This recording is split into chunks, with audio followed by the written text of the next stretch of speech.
Okay, I think we are live here, everyone.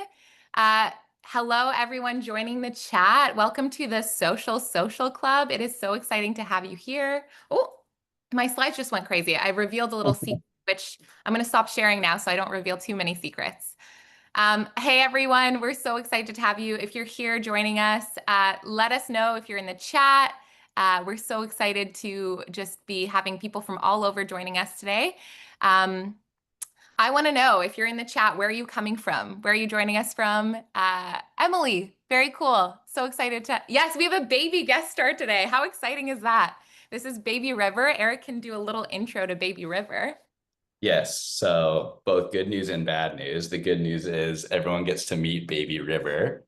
He's super cute, if I do say so myself.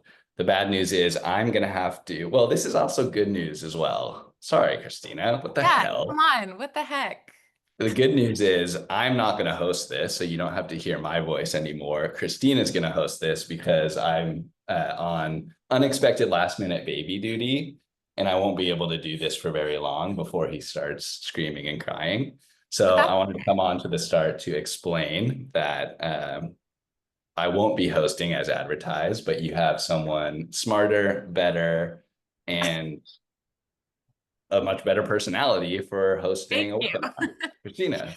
That's very kind, Eric. But yes, we will miss you on this call, obviously. But But like wait, you check said, it out.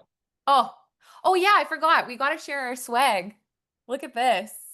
We've got Social Club t-shirt swag.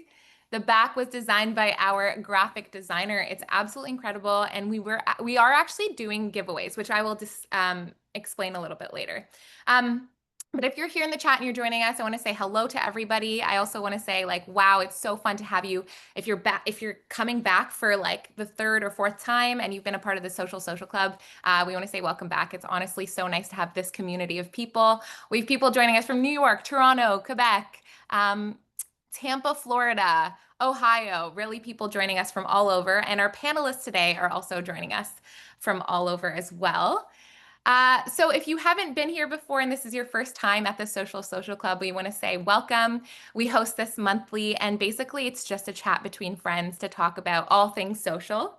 And this month's theme is how brands can stand out, because clearly in 2025, there's a lot of noise on the feed, and we're trying to all stand out, especially as social media managers. And we want to know what it takes to actually be on the feed and make an impact. So we have some awesome guests joining us today to talk about that. This webinar is also being recorded. So if you aren't able to join us for the full thing, just know that you will be able to get this in your inbox tomorrow morning. And also, if you're here and you want to join, if you want to drop your LinkedIn in the chat, drop your LinkedIn links in the chat. We want to connect with each other and stay connected on social. So feel free to do that as well. And because this is a live chat, obviously getting it in the inbox is awesome, but because this is a live chat, we have an opportunity to actually ask our panelists questions live. So if you have any questions at all during the chat, we'd love to hear from you. So feel free to add your questions in the question box. And if you do so, that means you are totally willing to come off of mute and ask your question live. And I honestly think that's one of the best parts of the Social Club, the opportunity to honestly ask your questions to some experts who have been doing this for a very long time. And like I said earlier, we are doing a giveaway. So if you do ask a question, you will be entered in a draw, and we will announce the winner at the end for a Social Club t-shirt, which we can mail to you. And Eric is doing some great modeling right now. Yes. Awesome. So good. We got to get a size for River, a baby size for River. For sure, for Yeah. sure. The So, other yes. update on this webinar is in the last 5 minutes got completely turned around, but Carolina Barbosa of Flow can't make the webinar either last minute. She got pulled into something that she couldn't get out of. She sends her regrets. She's definitely going to be on future ones. Yeah. But we have a special fill-in for her that everyone's going to love, and who is a social expert in her own right, and it's going to be great. So Yeah. yes, we're All rolling right. with it. We're rolling with it, and we're just having a fun chat. It's all good. So yeah, Yeah. excited for this one. So why don't we kick it off and do some intros? Let's start off with Elissa Wardrop. So We did some fun ChatGPT intros, so I'm going to intro Elissa. Welcome, Elissa. Behind every cozy, clever, scroll-stopping piece of content from IKEA, there's a strategy. Elissa brings heart, humor, and creativity to every post. So let's welcome Elissa to the chat. Elissa, tell us a little bit about yourself. Hello, everyone. I am Elissa. I have been working in social media for almost 8 years, and a lot of that time has been spent at IKEA Australia. But I have worked at other brands like Disney, where I looked after Disney, Pixar, 20th Century Studios, and helped on Disney Plus.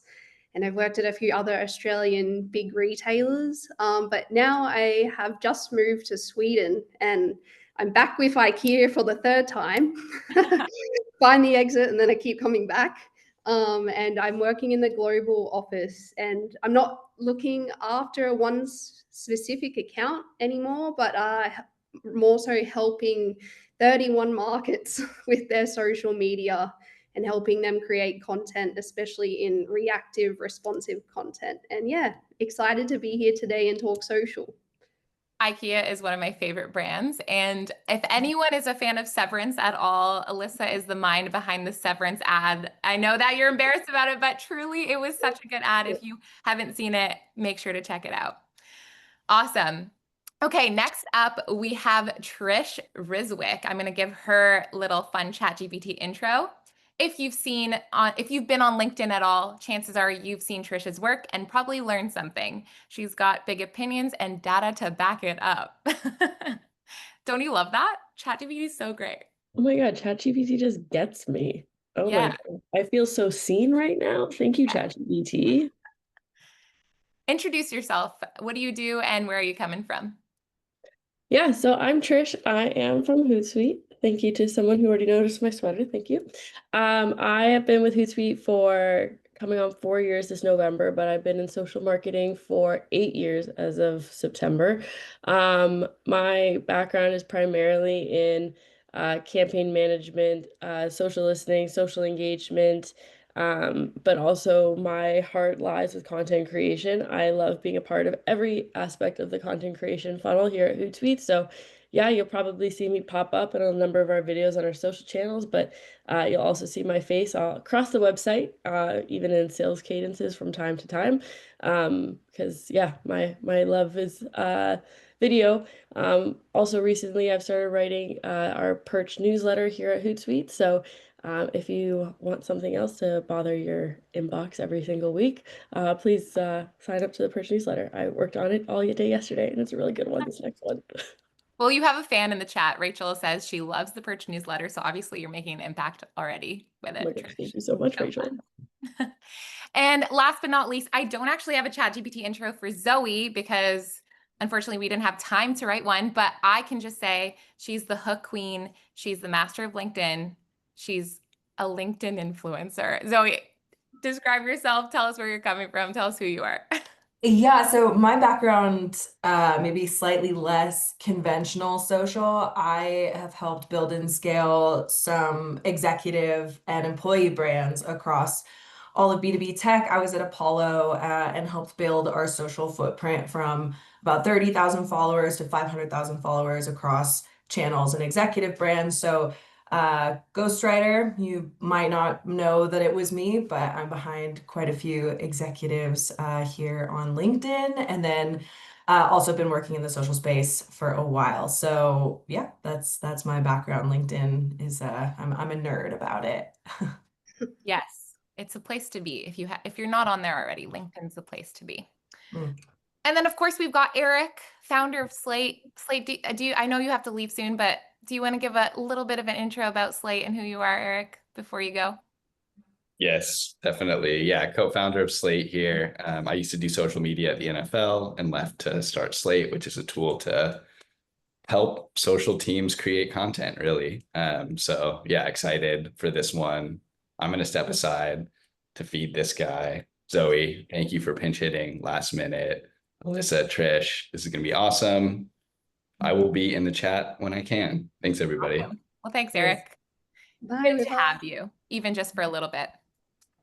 All right, everyone. So I'm excited. We've got some awesome brand names here, awesome people, just people with truly such great experiences in social. I want to start us off with a hot topic, hot take question, because this is something that people have been discussing on social, and people are either really annoyed with it or think this is the thing that you need to do to get the job done. So the hot take that I'd like your opinions on is, do you think brands should be invading comment sections on TikTok and Instagram? A lot of people are very like, brands should not be in the comment sections. It should be for the people. But some people are like, I am a social media manager and I want to be in the comment section. So what are your thoughts? We'll pass it off to Trish first. Um, I think it's totally okay if brands are in comment sections as long as it makes sense for them to be there. I think the reason why people don't like brands popping into comment section is because brands find a video that's going viral and they see an opportunity to maybe get some more engagement, some more traction, and then it just comes across like a little too try hard, maybe a little bit cringy. Um, Very unnatural. However, there's also been some amazing examples of brands jumping into posts. Like I take screenshots every time I see a brand in a comment section that I'm like, nailed it. You did really well. And the way I think brands can do that is by identifying like the key like themes or areas around their brand. And then when people talk about those on social, be like, here's our opportunity to do something authentically us and make sense for this comment section because jumping into comments is how you find new community. That's how you find new relationships, new followers. Like brands have to do that, but it could be a detriment if they do it wrong. Yeah, we've seen brands do it wrong before, and a lot of people have given them flack about it online. So it's about doing it right and maybe sticking to brand voice. Because I think the problem everyone's experiencing is like, why do all these brands sound like a Gen Alpha like teenager in the chat? Like, why do they all have the same voice? Alyssa, you're nodding your head. What are your thoughts about this? I agree with what Trish said and what you just said. I'm like brands being in the comment section is fine, but when it's on like every single viral video, it gets a little bit cringy and desperate. And I think they're more worthwhile spending time in like comment sections of people who are talking about their brand or their products or services, and not just viral videos, but like from more small creators. Like when I was in at IKEA and Disney, I would always find people's videos where whether it's like they're singing Disney songs or making Disney art or doing a renovation, and just like drop them a comment and it makes their entire day. And I guess it builds a bit of brand trust and love. It's not on those mega viral videos, but ones that actually make sense and where your fans are. And yeah, I am a little bit tired of seeing a lot of brands sound like 14-year-old girls, and not to offend anyone, but just like, yes, slay queen, bestie. Like it gets a bit tiring, and then everyone just sounds the same. So yeah, it's good to stick to your true like brand identity and brand voice and not just jump on the bandwagon. Yeah, especially when everyone's doing it. I think they're ways to stand out. Zoe, what are your thoughts on this? Are you annoyed by it? Do you think it's fine? Where do you stand? Because the platform that I'm spending the most time on is LinkedIn, and LinkedIn is just so far behind like Instagram and TikTok in terms of trends and just like the way that the platform operates. I actually love it when a brand comes in. I'm not saying they should say Slay Queen, but like I come from the opposite where everybody's so buttoned up and writing incredibly professional, awkward comments from the brand account. There's zero personality, and I hate that. I think a brand should have its own tone of voice. It should feel like a person. Does it need to feel like a 14-year-old girl? Maybe not. But like I do think it needs some kind of personality, and I'm starting to see the brands that are more successful on LinkedIn are adopting a tone of voice. And even though I know a lot of them aren't one person running the account, it might be 3 or 4 people, there's like brand guidelines that go behind it. And everybody's sort of on the same page of like, this is how we speak, this is how we interact. I think like with the rise of social SEO and platforms having the ability to search keywords, topics, hashtags, like when I was running Apollo's account, I would just go spend half an hour a day searching certain hashtags, and then I would go through the entire feed, whether it had 4 likes or 4,000 and just start like dropping comments as the brand to participate in the conversations that we wanted to be a part of. But again, not pitching, not cringy, just like trying to add value so that people could look at the brand as like, oh, they're helpful, they're fun, they know what they're talking about. Yeah, I think that's a really good point. Being helpful as well and not just like adding to the noise. I think value is so important. Yeah, we're hearing in the chat, value.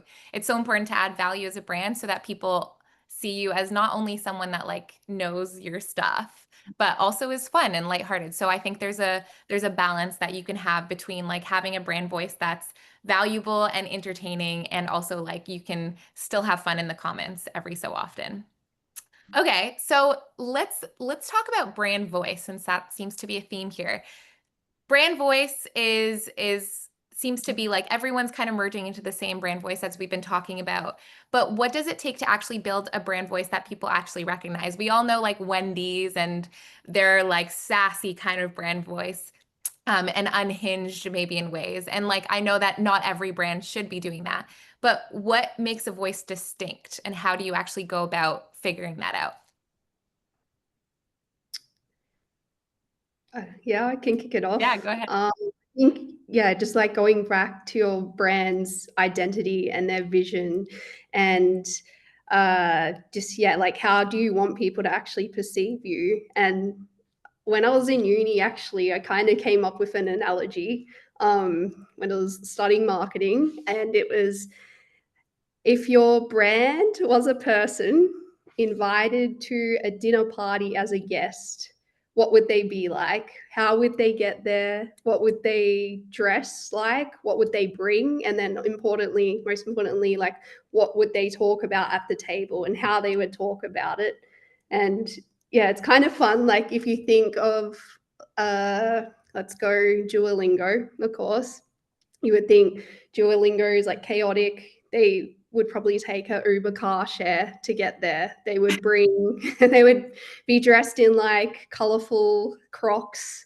They would bring like party games, and I guess like at the table they would be talking about internet trends and like language trivia, and I guess like having banter with the other guests. And like if you think of IKEA, I feel like IKEA is someone like a Swedish guy named Sven. He gets there by public transport. He brings a plate of meatballs and his own chair to build.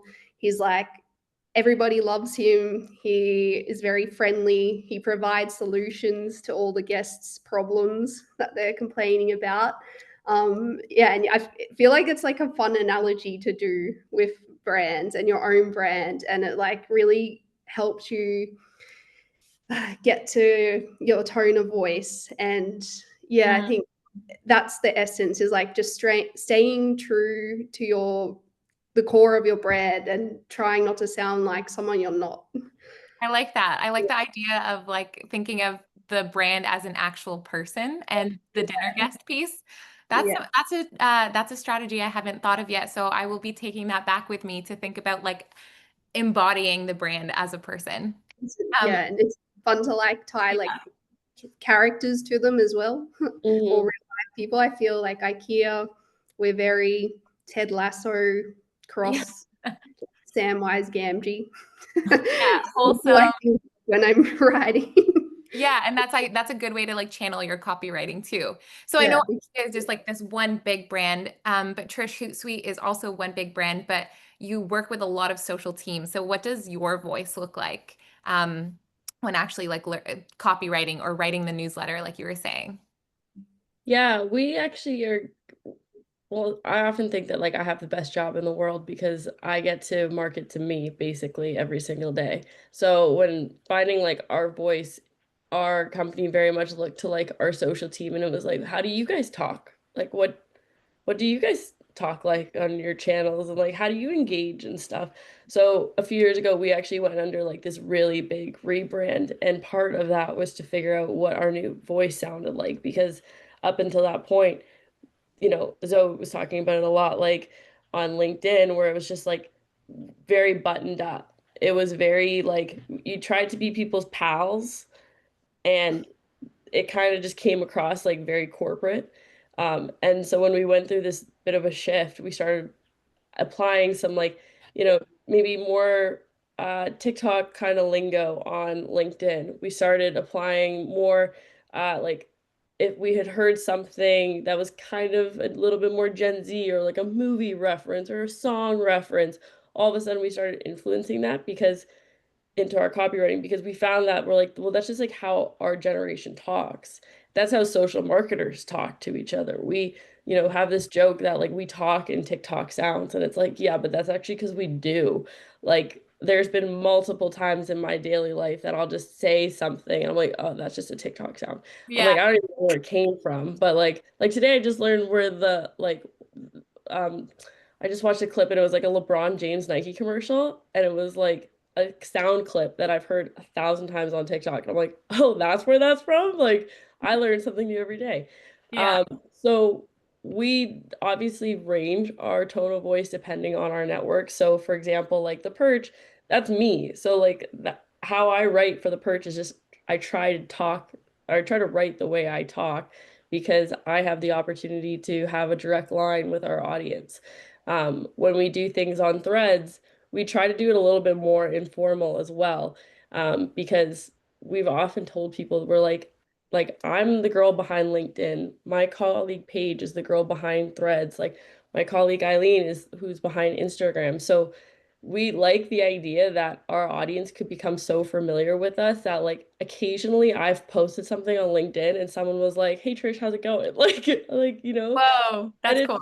it's so cool that like our company has really valued that the three of us specifically are so much not even just a face of the company, but a voice of the company.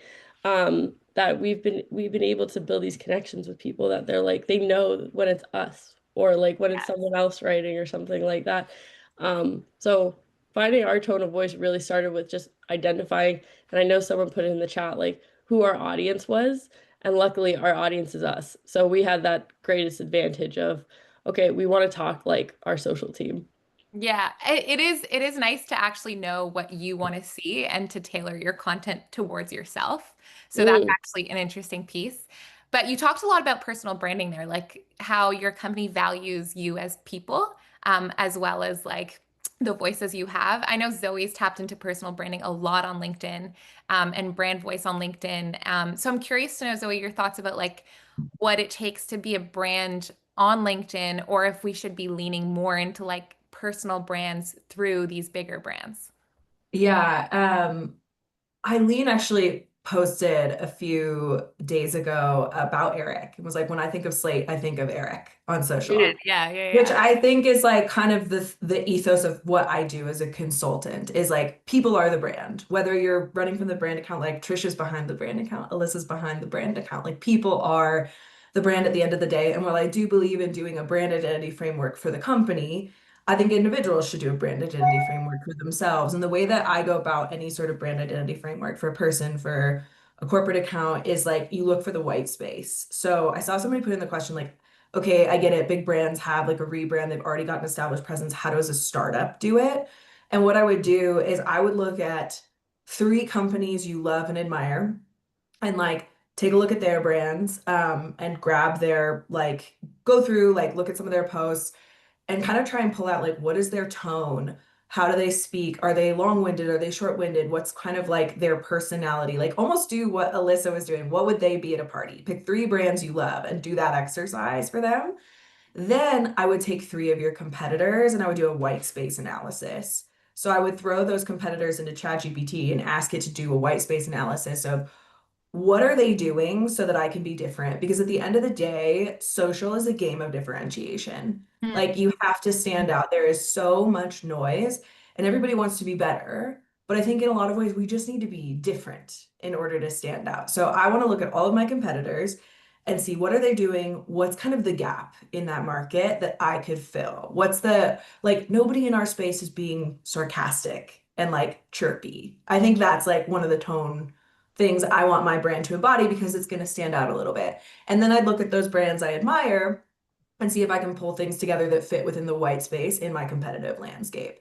And that's the way I would go about it as a brand. That's the way I would go about it as a person. I would look at other people with my title at other companies and then like do the exact same thing. But I think that there is so much power in the brand having a voice, and then employees and executives from the brand also being present on social media, because at the end of the day, we want to connect with people more than brands. So when brands feel like people, we want to connect with them. And when people from the brands feel like people, it kind of is this self-perpetuating motion. I found that like if you can get employees at a brand to grow their brands, the brand account also grows with it, because people Yeah. are tuning in to see like, oh, what are all the folks at Slate up to? Like as Christina and Eric and more employees at Slate are posting on a regular basis, the brand account gets lift. Like you get eyes on the brand as well. So that's why I'm such a big proponent of it. Yeah, I actually heard this. I don't know who posted this, but it was like, be boring, be risky, be exciting, but just don't be bland. Like the worst thing you can do is just be, did I say be boring? Did You I? did. That was the Oh, first sorry. one. Wouldn't I don't recommend know it. why that was my first one. It was supposed to be don't be boring.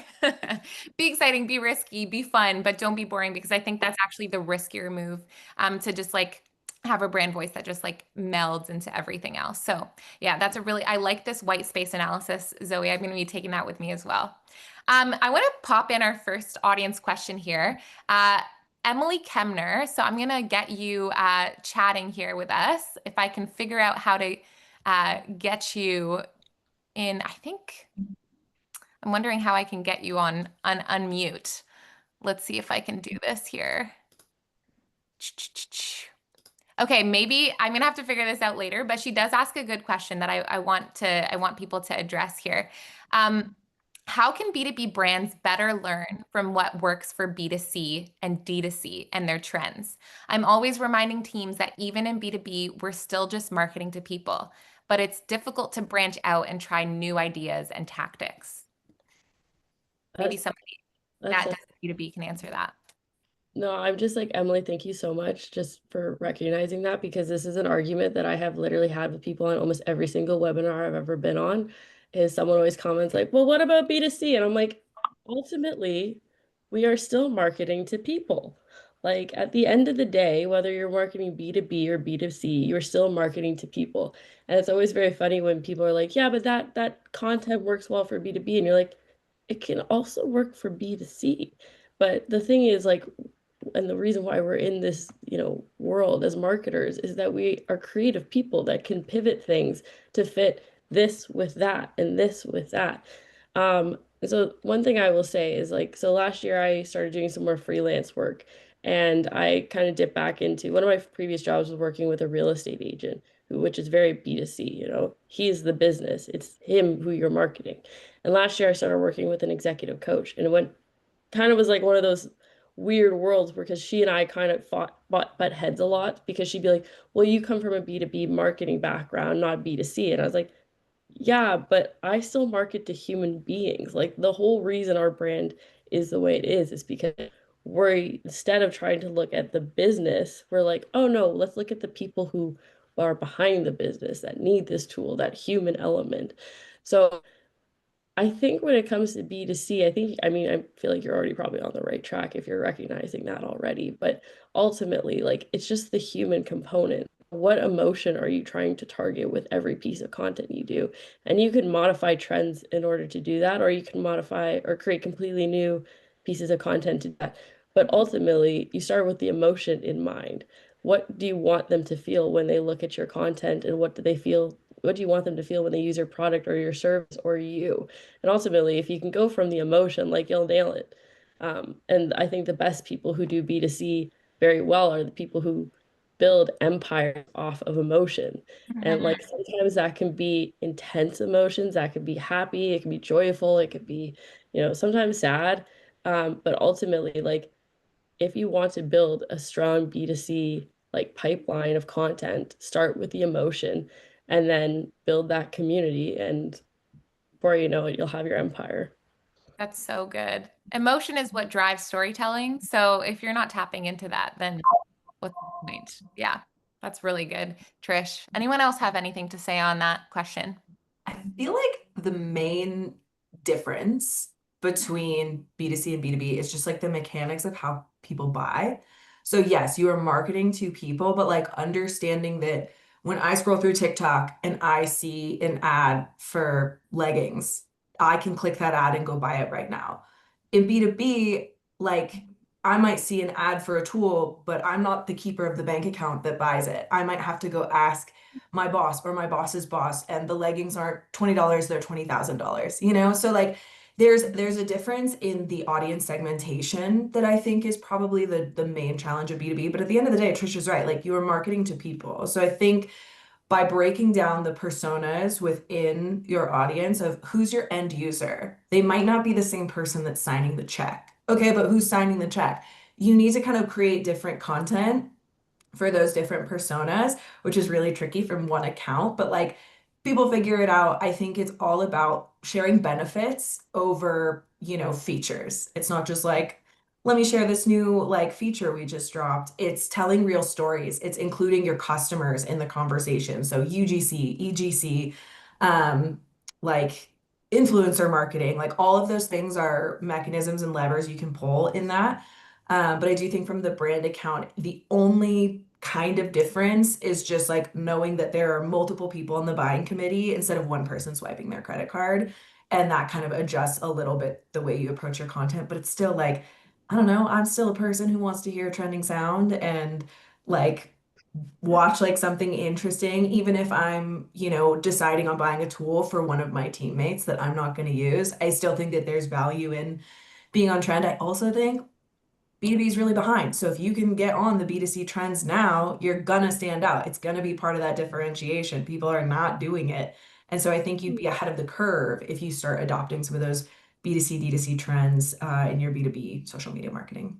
Yeah, I actually often go through after I'm done doom scrolling on LinkedIn for the day, I go on TikTok in the evening and Instagram, and I'll usually like save any videos that I think could be relevant for B2B and think, okay, how can I transfer this content that's like relevant for a product and transform that into like B2B content that would work on LinkedIn? And honestly, it's been really cool to see how that has been exciting for people because like as you're scrolling through the LinkedIn feed, you're seeing a lot of the same stuff. So differentiation, like you said earlier, Zoe, is such a huge thing that we could be tapping into for B2B. We'll get to some more audience questions later, but I want to ask because I think a lot of people are starting to feel skeptical and maybe like a little bit annoyed with brands showing up in the comment sections. I know we addressed this before, but trust is such a huge factor in brand building, especially since it's so easy for a random brand to start promoting themselves on social and like just put a couple dollars behind some ads, and then all of a sudden you're seeing ads for companies you've never seen before. So what are you doing in your brands, or how are you thinking about strategy to build trust and real connection, and like what doesn't work anymore? We can start with Elissa for that one. Yeah, I think what doesn't work anymore is just like promoting a product and just saying, look how great it is. It does this. But more so these days, you really need to understand who you're trying to sell it to and how it actually benefits them in their life.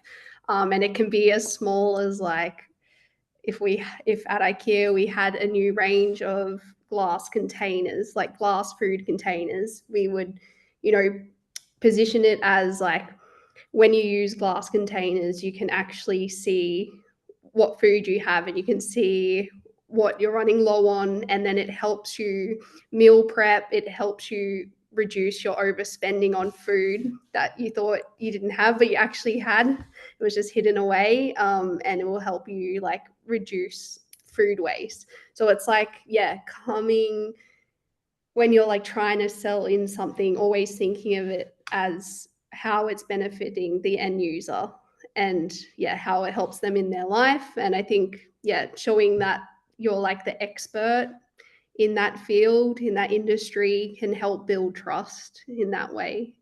Yeah, then the like once again adding value rather than just selling a product, which used to be the thing marketers used to focus on, right? Like just advertising a new product.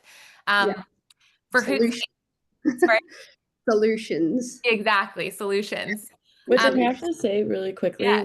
I think IKEA is one of the best brands that doesn't just sell solutions, they sell like innovation.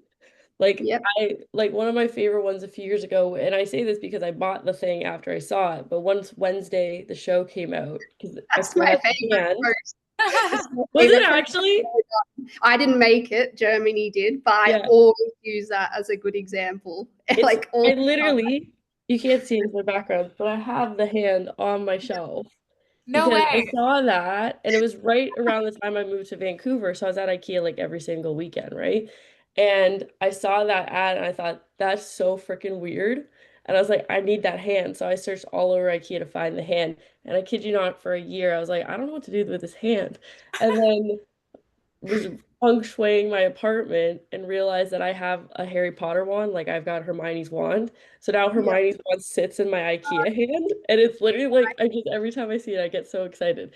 But it's stuff like that that I love that IKEA does, Yeah. where you don't just sell like a solution, you also sell like a story or this like moment like a product where you're like, oh, this is kind of relating to what's happening in pop culture right now. Another one I loved was I think it was for Mother's Day. It was about how basically like babies don't spend a lot of time in like their bassinets and things. Instead, it's on the mom, and it was like to make like the chair more comfortable for the mom, basically. And instead of just advertising, oh, here's a new baby bundle that you could buy your kid, it's like, well, why don't you buy yourself like this nice chair that'll be more comfortable because you're going to spend a lot of time like cuddling your kid. And I Yeah. love that because again, it's like, well, you're kind of like in a way shitting on another product that you might have, but you're like, but it's again the emotion of like how touching that moment is for a mom and her new baby. And I just Yeah. love that kind of storytelling that IKEA does. And I think that's Mm. something that can be applied to so many different industries where it's like, we didn't just create the solution, here's a story that goes with it. And I think Yeah. that so many brands can learn something from what you guys are doing. Yes, we definitely like tapping into emotions, and our goal is to be the leaders in life at home. So we like go into thousands and thousands of different homes all around the world every year and just like watch people and how they live and ask them questions, which helps like inform our product range and then helps with marketing. But yeah, and another big thing we're big on is twinkle. We call it twinkle in the eye, and it's that kind of responsive content that is like emotional and it's funny or it's clever. Yeah. And it does very well for us. Yeah. Yep. And I think that like to also answer your question as well, like what trust, like how do you build trust on social? I think it's like that. It's like you're not overselling, and that's I think the best part about IKEA too is like you're not overselling. It's like it's not like trying to shove it down your throat. It's like very much like here's how it can just exist in your day-to-day life in a very which is like I feel like super synonymous with IKEA, which is like we all own IKEA stuff. Like it's a part of our day-to-day. Like so having a brand that's like, we're making this a part of your world so naturally and so easy without it feeling like overconsumption or like you need this new bookshelf. It's like, no, you're gonna just have that bookshelf for a while and then you're probably going to sell it on Facebook Marketplace eventually. But it's going to be a journey to build it. I love building IKEA furniture. Um, and I think Can't, that also just helps so much with trust. yeah, Wow. exactly. And like similar to IKEA, Hootsuite has also been like around for a long time. So I think people often think just because a brand has been around for a long time, they have the trust already. But I think it's a constant building of trust. And I like that IKEA is constantly innovating, but I know that Hootsuite is doing that as well. Um, and the audiences are very different. So I'm curious, Trish, like how is Hootsuite also building trust with their like ICP? Yeah, that's a great question because yeah, I mean, with us, yeah, we've been around for about 15 years, which is I think pretty impressive in the tech industry. Yeah. For us, trust evolves every day. Like on social, people are so distrusting of brands these days, and like rightfully so. We have higher expectations of the brands that we follow and engage with and, buy from, work with. So for us, it's like every single day we show up and we're like, how are we building a better world for our social marketers? How are we building a better buying experience for our customers? Like, what are we doing to innovate? How are we working well with our partners? Like our whole job is trust. Like we never stop asking ourselves, is this something that people would trust us for or respect us for? So like we have days where it's like we'll put a post and we'll get a lot of negative reaction to it and we'll be like, okay, how do we fix that for the future? Like this is something people have questions about. So how do we modify for the future? And we take that learning and we actually action upon it immediately. We I think the greatest thing about social is like you have a direct line with your customer in a way that a lot of other marketing channels do not. So a lot of marketing channels take months, weeks, years even to actually implement changes to their marketing strategy based on the feedback that they're getting from their audience. We get it in like 48 hours. So when we get that, we're like, okay, how do we make sure that the next time we don't miss this? Or how do we make sure the next time we don't do this? Because we're getting that feedback from our customers, like I said, in 48 hours. Sometimes it's positive, sometimes it's negative, sometimes it's absolute crickets. And when we get crickets, that's in my always, like I always say it, but that's the loudest piece of feedback we could get. It's like if no one reacts to it, that's worse than if someone has a negative reaction. Because a negative reaction we can learn from. If it's crickets, we're like, wow, this didn't connect in any capacity. This is like absolute beige content what we've just put out. So even from that, we go, okay, well, we can't do this again. This sucks. We hate when no one comments or like it's just the bots that comment being like, great post. So yeah, we are constantly questioning like how our trust is coming across every single day on social. Every piece of feedback we get, we analyze that. I like that you said if it's beige content, that's like the worst that could happen because you can't learn from it. I want to ask Zoe actually, because often we get immediate responses from our social posts and we get that feedback so immediately. Maybe less so with like ads that take months to produce and like you don't get that social feedback because it's like print or whatever. But on social, when something does go bad, what is a way, how do you take that and take those learnings and spin it into something good? What would your thoughts be on that, Zoe?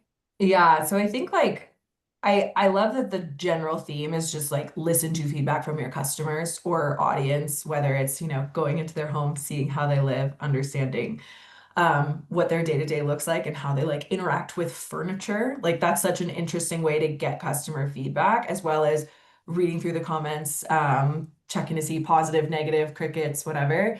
When I get negative comments, one, I like to do like a comment analysis. So like throwing something into an AI and be like, synthesize like the general feedback from this for me. Like if there's hundreds and hundreds of comments, I can't read every single one, but I want themes and give me like the most reacted to comments on this post, just so that I can see like who's upvoting what. All right, this seems to be like the top 3 sentiments of this comment section.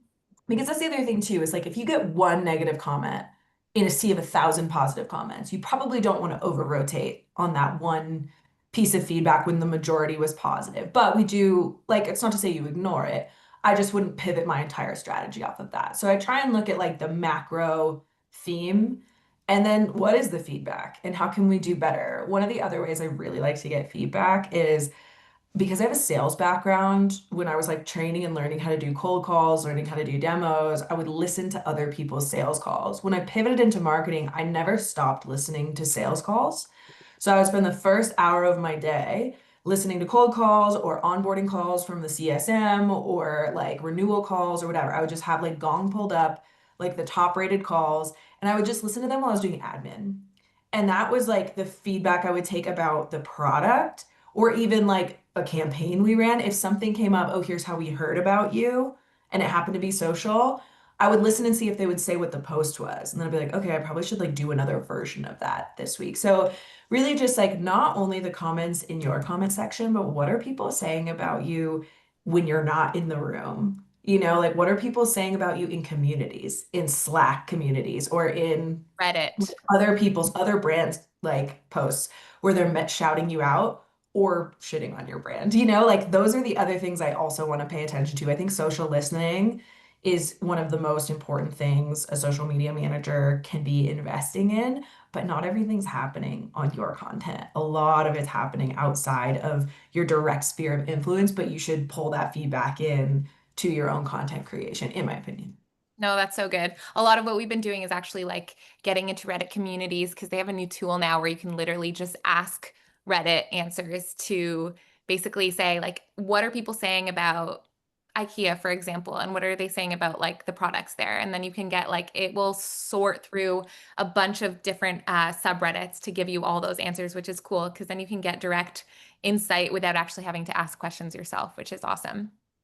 Okay, we have so many audience questions, so I want to start getting to them because this conversation always flies by. We only have like 15 minutes left, so I want to get to these questions because there's some really good ones here.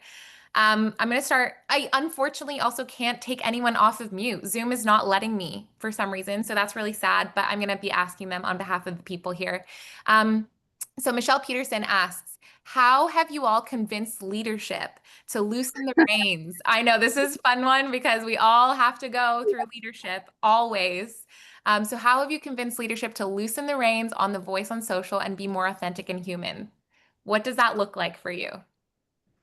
Elissa, you laugh, so I want to hear from you. It's still a journey.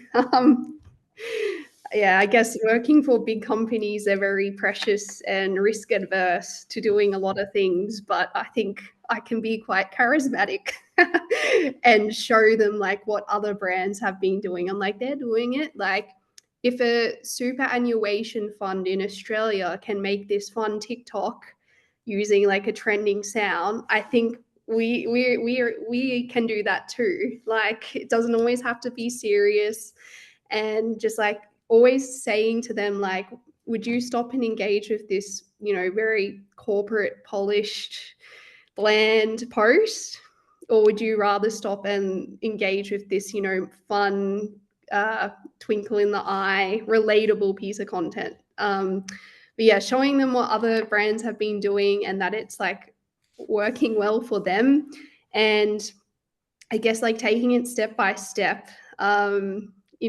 Trying to get things past legal as well.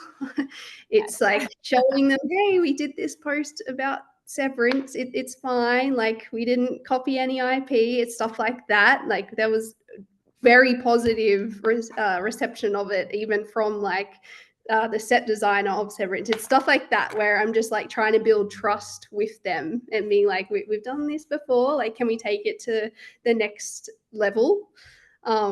And yeah, I think it's a journey, especially if you're working for a big brand. But yeah, you can also tell them like what could go potentially wrong, and then here's like if this scenario happens, here is what we could do in response to it. So they feel a bit more, trust Yeah. in what it is that you're doing. Yeah. I really like the idea of also coming with the options of what could go wrong and how to pivot from that, because I think often leadership is thinking about what could go wrong all the time. So if you're able to think of that in advance and say, hey, I've already thought of these scenarios, that even puts more trust in your hands of being like, okay, that's good that you've thought of it too. It's not just on me to think of that. That's awesome. Yes. So good. Trish, how do you go about, I mean, like it seems Hootsuite is a very social first brand anyways. So it seems like they really trust their social people to do social, but I'm sure there are ways that you still have to convince your team, even in brainstorming sessions, that this is a good idea. So what are some ways that you would recommend to other people maybe working for these brands, and how would you recommend going about talking about an idea and getting it to actually happen? Yeah, so one method that I've kind of adopted is this mild to wild scale. So basically, like I've created a scale where it's about 6 degrees of spice. So you've got your real mild and you got your real caliente at the other end. And basically, when we're creating stuff that like might be pushing the envelope in a way that, makes legal sweat a little bit, that makes our leadership go, basically, I stick it on the scale and go, okay, this is like the worst thing we could do. This is like the liquid death, Duolingo, Wendy's of what we could do right now, right? And then I can show them like the number 5, right? And the number 5 might be like, I don't know, like maybe like a Monzo or something like that. Number 4 might be like the sweet spot. I always think Hootsuite's a very around a 4, right? Where it's just like, you know, we say things that like might get people to go like, "Mm," and then, but most of the time it's just like relatable content that people connect with. But then I also show them what like a 2 and a 1 looks like, and a 1 might be something that like an AI like spits out, right? Number 2 might be like, you know, AI spit it out, but you kind of like changed a couple of words, right? So giving them a look of that and being like, what would you engage with? Always they're like 4 or 5. 4 or 5 is going to make me share this with my mom. 4 is going to make me, repost it to my story.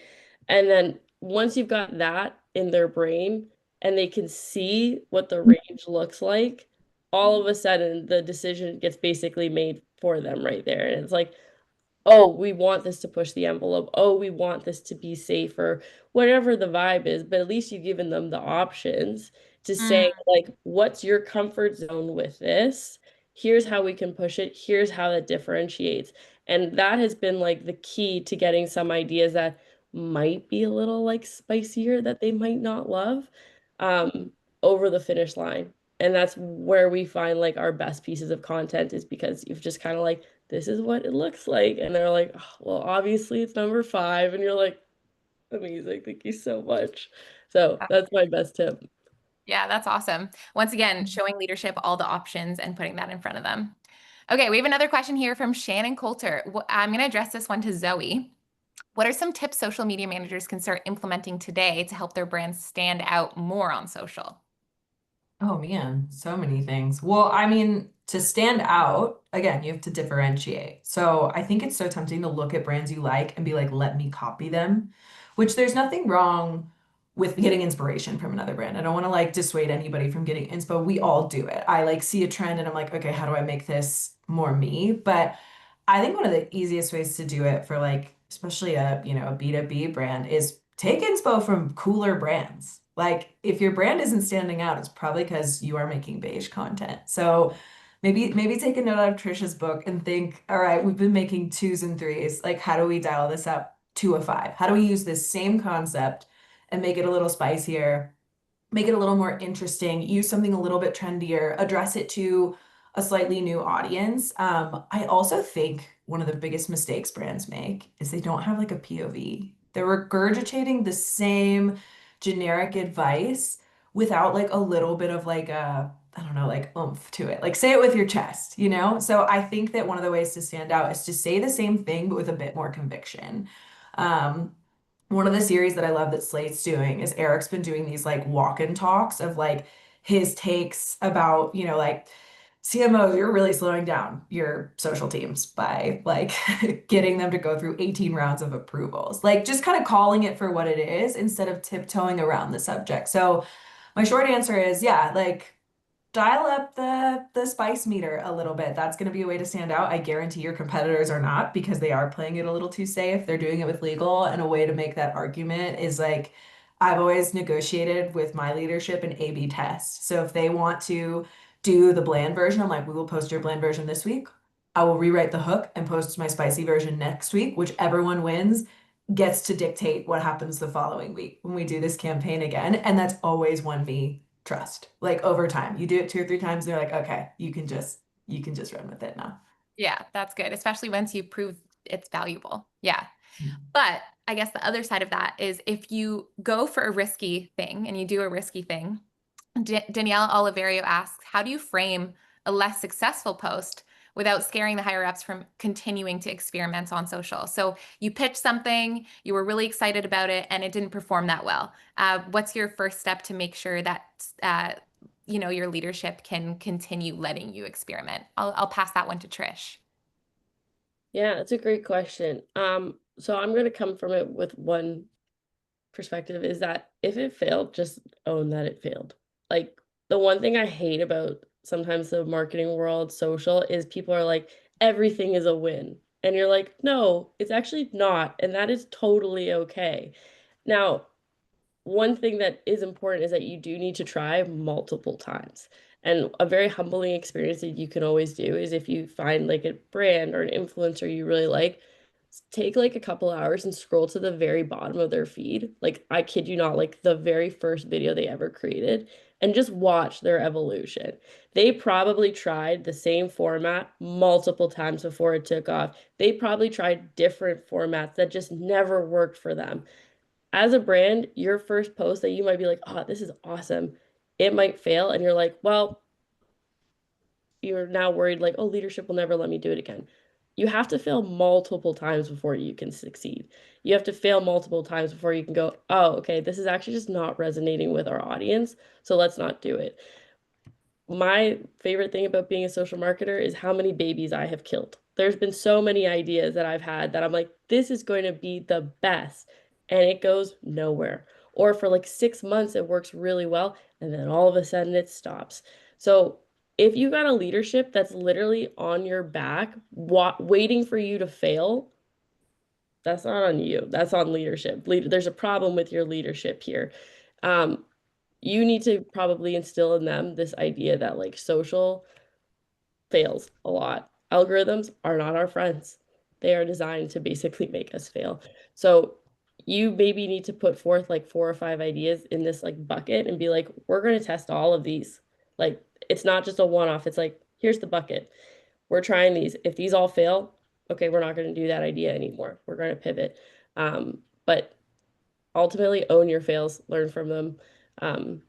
Sorry, that might not have been a great advice, but like at least that's what I try to do. No, I think like people need to acknowledge failing a lot more because I think it's as a marketer, it's such an emotional job, you know, especially in social because you are getting that feedback so immediately. So it feels like sometimes everyone just has successes. And I saw a girl named Christina Lee post about this the other day. She said, I wish people would just keep their failures live on the platform so that we were exposed to the fact that more posts actually fail than we realize and not just keeping our posts live that do really well. So I think failure is just something we have to face, especially in social, because the reality is not everybody's going to love everything. Some things are just not going to do well. And I like that you said, Trish, just to acknowledge it and not everything is a win. Obviously, you can learn from your failures and that's a win in and of itself. But yeah, that's so good.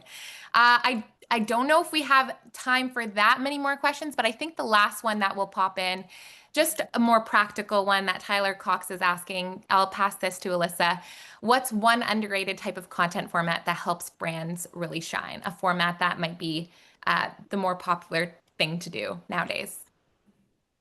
Nowadays, a lot of brands are using their people in content. We do a lot of content in store with our co-workers and with our interior designers. And I think it's a great way to make your company feel very human. You can show off your staff's like personality and expertise. And I think, yeah, people want to see real people. It's like relatable, and it feels less ad-like, I guess. It feels more authentic and can be more interesting and engaging. So yeah, that's a trend I've been seeing a lot and I personally really love.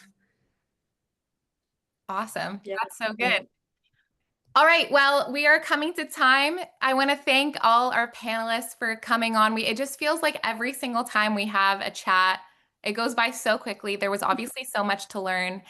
We had so many more questions that we didn't even get to, but hopefully in the next coming days, we can send those questions to our panelists and they can either make some LinkedIn posts about them. Eric is obviously going to tackle some of those questions as well. So make sure to follow the Substack there. These are social people. You want to follow them on LinkedIn. They're always adding value and they're always so great to just be connected with on LinkedIn because truly every single time I see any of them post, they're sharing something for the social community.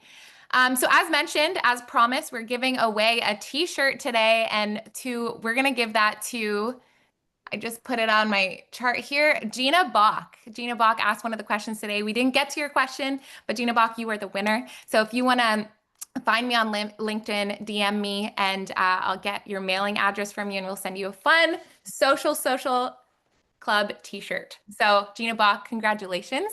We'll have a giveaway every single time. So make sure to join us next month. And of course, I've got to share with you all next month, August 13th, 12 p.m., our next panelists are ready for you. We have Casey Smith from Slack joining us, John Steven Sensel from Saturnine Media, and Caitlin Willow from Once Upon a Farm. She's from Jennifer Garner's brand. I'm a huge Jennifer Garner fan, so make sure to tune into that one. That's going to be about how to prove the value of social. We actually have the Zoom live here, so I'm going to post it in the chat if you want to register early. I'm going to post it right now. So feel free to go and register. We'd love to have you come back for next month, August, like I said, 13th, 12 p.m. Eastern Time. And I just want to give, once again, a huge shout out to our panelists, Elissa, Trish, and Zoe for popping in last minute. We are truly so thankful for you and your insights. We'll be making sure to post a lot of this content on our social because there was so much good stuff from this chat. Anyways, thank you, everyone. It was so good to have you, and I hope you join us next month. Thanks, everybody. Thank you, everyone. Thank you. Cheers.